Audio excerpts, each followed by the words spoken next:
retrouver le calme avec son chat? Je sais, ce que vous vivez parfois, eh bien, c'est un enfer. Il nous empêche de dormir, il nous empêche de marcher, parfois il nous saute dessus, il nous griffe lorsqu'on se déplace dans la maison. Alors que faire? Bonjour à tous, Camille Génissel, éducatrice canin, coach comportementaliste, auteure, conférencière et formatrice.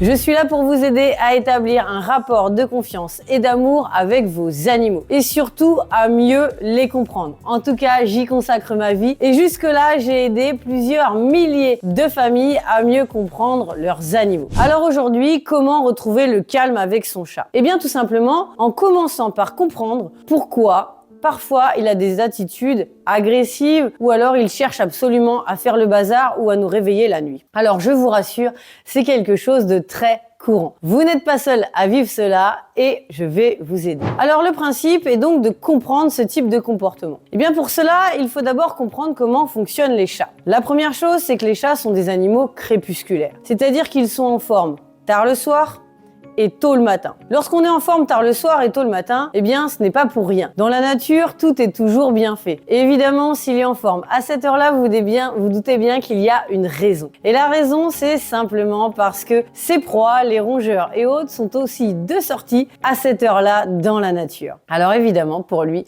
c'est quelque chose qui est extrêmement utile. C'est beaucoup moins utile pour nous au sein d'un appartement. Ah oui, évidemment, en maison, si le chat peut sortir ou au moins s'il a une chatière, alors là, on est vraiment très cool. Au contraire, le chat peut sortir comme il veut, il est libre, nous aussi, et tout va bien. En appartement, en général, ça pose problème. Alors que faire? La première chose, eh bien moi je vous propose, si en tout cas votre environnement le permet, c'est de sortir votre chat en laisse. Et oui, c'est tout à fait possible, à condition bien sûr de lui assurer la sécurité. Vous serez son garde du corps pendant les promenades. Pour cela, il faudra l'habituer évidemment au harnais et à la laisse. Il suffit de poser le harnais contre lui, de lui donner la nourriture. On pose le harnais contre lui, on lui donne de la nourriture. Plus ça va, plus on va pouvoir poser le harnais de plus en plus longtemps contre lui jusqu'à le fermer complètement et lui laisser même au sein de l'appartement pendant 1 heure ou 2, voir s'il s'habitue et s'il le tolère très bien. À cela, il faudra rajouter la laisse. Une fois que c'est fait avec le harnais, vous pouvez donc mettre la laisse au bout du harnais et voir ce qu'il en pense. Souvent, les chats se prostrent. Ils arrêtent complètement de bouger.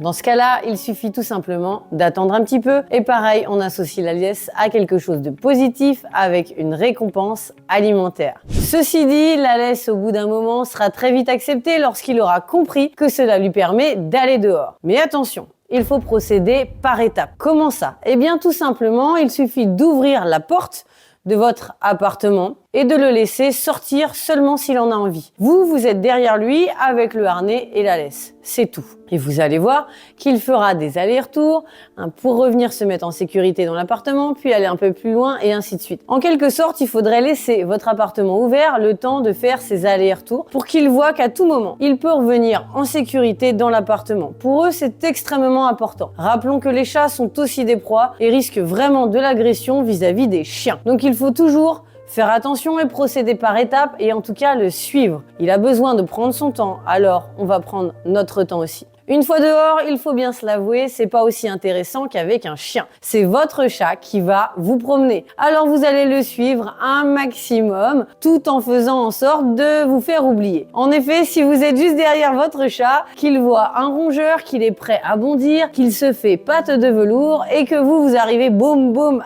avec vos chaussures, évidemment, il va vous regarder, lui, il m'embête un peu. Donc il ne faut pas lui casser son cou et essayer d'être tout doux, tout calme et surtout de le suivre un maximum partout. Même s'il passe dans des petits jardins, vous faites coucou aux voisins et vous passez avec lui. En réalité, votre chat appréciera ces moments. C'est toujours beaucoup mieux pour lui que si jamais il ne peut plus sortir du tout. Et ça, vous allez voir, ça va l'occuper. Si vous arrivez à faire 1 heure par jour, c'est déjà pas mal. Surtout le soir, dans les moments où il est en forme, et surtout le soir, avant de dormir, pour que vous aussi, vous puissiez dormir lorsqu'il dort. Pour le reste, il suffira alors de comprendre pourquoi il va avoir des moments où il est agressif, où il saute sur vos pieds ou autre. En général, il se détourne lui-même l'attention en faisant autre chose, tout simplement parce qu'il sait que ce n'est pas bien. Malheureusement, il n'y arrive pas toujours. Pourquoi ?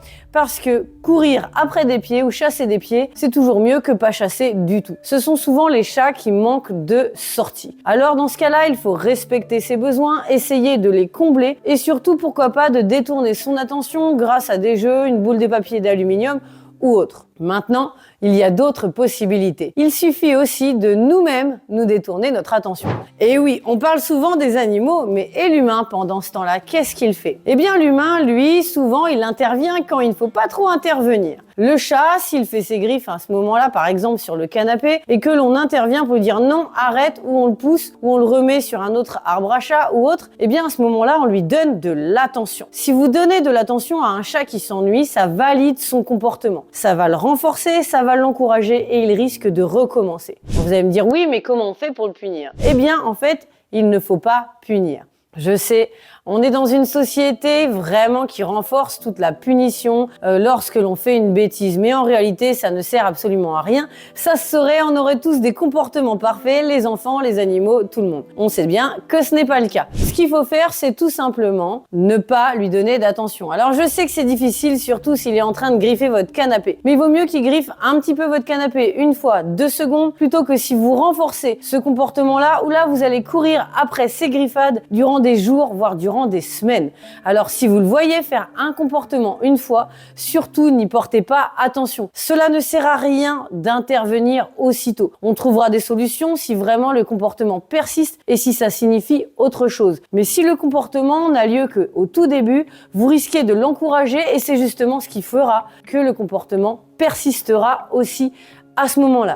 Alors je vous rassure, pour retrouver l'harmonie, c'est assez simple. Il faut combler donc ses besoins, lui donner un maximum d'amour, de confiance, d'activité physique et donc du temps. Il faut donner du temps à son chat, même en maison, c'est très important de penser à jouer avec lui, que ce soit à l'intérieur ou à l'extérieur. Ça renforce les liens et ça augmente votre jauge d'amour entre vous. Vous pouvez aussi vous détourner vous-même l'attention. Dès qu'il fait un tout petit peu ses griffes une fois, hop, vous n'avez rien vu, vous jouez avec quelque chose et tout rentrera dans l'ordre naturellement si le problème n'est pas installé depuis longtemps. Votre chat ne demande que ça, de l'attention dans les moments positifs, donc pour jouer avec lui, mais rien du tout et aucune attention au moment où il a des comportements négatifs. Malheureusement, vous l'aurez compris, on a tendance à faire l'inverse. Alors pour retrouver l'harmonie avec votre chat, sachez que lui n'attend que ça. Maintenant, c'est à vous de jouer. En attendant, je vous laisse mettre un petit like à cette vidéo si elle vous a plu et surtout mettre des commentaires.